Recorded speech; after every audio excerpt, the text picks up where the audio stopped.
ஏசப்பா உங்களை ஆசீர்வதிப்பார். இன்றைக்கு ஆண்டு உங்களுக்கு ஒரு வசனம் வைத்திருக்கிறார், வாசிக்கிறேன் கேளுங்க. எபிரேயர் 13:16 வசனம். அன்றையும் நன்மை செய்யவும் தான தர்மம் பண்ணவும் மறவாதிருங்கள், இப்படியாப்பட்ட பலிகள் மேல் தேவன் பிரியமாயிருக்கிறார். சரிங்களா? இப்படியாப்பட்ட பலிகள் மேல் தேவன் பிரியமா இருக்கிறார்னா தான தர்மம் பண்ணவும் மறவாதிருங்க. சரிங்களா?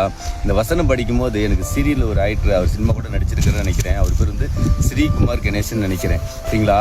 அவர் பாருங்க, ரோட்டோரில் இருக்கிற மக்களுக்கெல்லாம் உதவி செய்கிறாருங்க. அவங்களாம் கீழே நிற்கிற நல்லா சாப்பிடலாம், நிறைய பேர்த்துக்கு கொடுக்குறாரு. அவளால் முடிஞ்ச உதவி செய்கிறாரு. ஆஸ்பத்திரியாக போய் உதவி செய்கிறாரு. இதே கிராமத்தில் போய் சில உதவிகளை செய்வாராட்டுக்குது. பரவாயில்லைங்க, அவர் கஷ்டப்பட்டு வந்தவர் தான். சார் அவர் வீடியோலாம் பார்த்துருக்குறேன். ஆனால் அவர் நான் மட்டும் நல்லா இருந்தால் போதும், எல்லோரும் நல்லா இருக்குன்னு சொல்லி பைபிள் வசனம்லாம் படிச்சுக்கிட்டு அவர் வீடியோலாம் பார்த்துக்கிறேன். ஆச்சரியமாக இருக்குது. அவர் மாதிரி நம்மளால் முடிஞ்ச உதவி செய்யணும். இல்லை நீங்கள் நினைக்கலாம் அவர் பண வசதிங்க, அவரும் கஷ்டப்பட்டு தாங்க வந்திருப்பார். அதனால் நாம் அவர் உதவி செய்யும்போது நம்மளும் உதவி செய்யணும்னு நம்ம நினைக்கணும். சரிங்களா? தான தர்மம் பண்ண நம்ம மறவாது இருக்கணும். ஆனால் ஆரம்பத்தில் 500 ரூபாய்க்கு சம்பளத்துக்கு போனேன். எப்படி 500 சம்பளத்துக்கு போனேன். அப்படியே சின்ன சின்ன உதவி இல்லாதவங்களுக்கு தான தர்மம் பண்ணவும் நான் பண்ண இன்னைக்கு ஆண்டு என்னை உயர்த்தி வச்சிருக்கிறார். அன்றைக்கி 500 சம்பளம் வாங்கினேன், இன்றைக்கி ஒரு 1000 கணக்காக இன்றைக்கி வாங்குறதுல கிருபை செய்திருக்கிறாரு.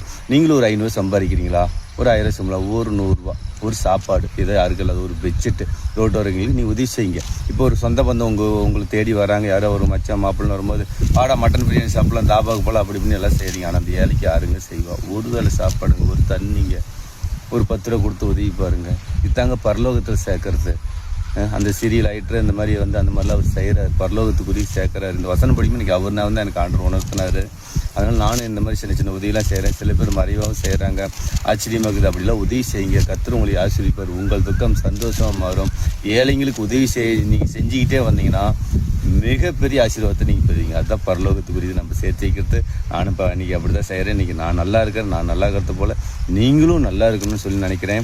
உங்களால் எவ்வளோ வருமானம் வருதோ அதுலேருந்து ஒரு கொஞ்சம் நீங்கள் இல்லாதவங்களுக்கு நீங்கள் செய்து பாருங்கள். உங்கள் வாழ்க்கை மிகப்பெரிய ஆசீர்வாதமாக மாறும்.